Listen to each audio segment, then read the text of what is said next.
Good evening, everyone. Protesters still gathered in Madison, opposing the governor's budget repair bill, as he calls it, just not quite as many people today. Now, most of the Capitol was cleared out last night for cleaning, and when many of those protesters left, they thought they would be back inside today. However, Capitol Police restricted who was allowed inside. Fox 11's Ben Krumholz joins us now live from Madison with balanced coverage on why this is happening. Ben? The Capitol closed for the day at 6 p.m., but most would argue it never actually opened. Besides a limited number of people for public hearings, the only public people allowed inside the Capitol today were constituents with appointments. As for the people who remain inside tonight, well, they're preparing for tomorrow while hoping they will learn who will be able to join them inside the Capitol. We've got communication between inside and outside through all kinds of methods. For the people hoping to remain inside the Capitol, they realize they have to be patient because anyone who leaves likely won't be able to return. Capitol officials have been in discussions with union representatives about ground rules for demonstrators inside the State House. In a Department of Administration statement, Executive Assistant Jody Jensen says no additional protesters will be allowed into the building until these discussions have reached a resolution. I don't know what's going to happen.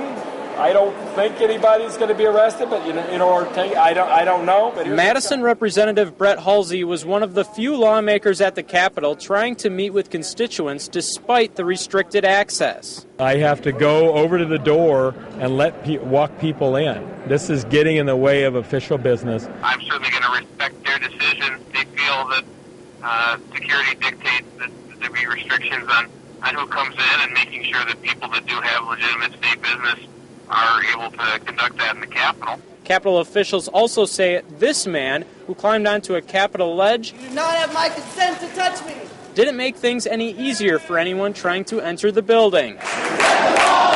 While people inside the building chanted for the Capitol doors to open, many were also just hoping for clarity on the situation. Changes on an almost hourly basis. So I think it's bound to be confusion, and it's only natural. I don't think it's a problem per se, so long as everybody remains peaceful.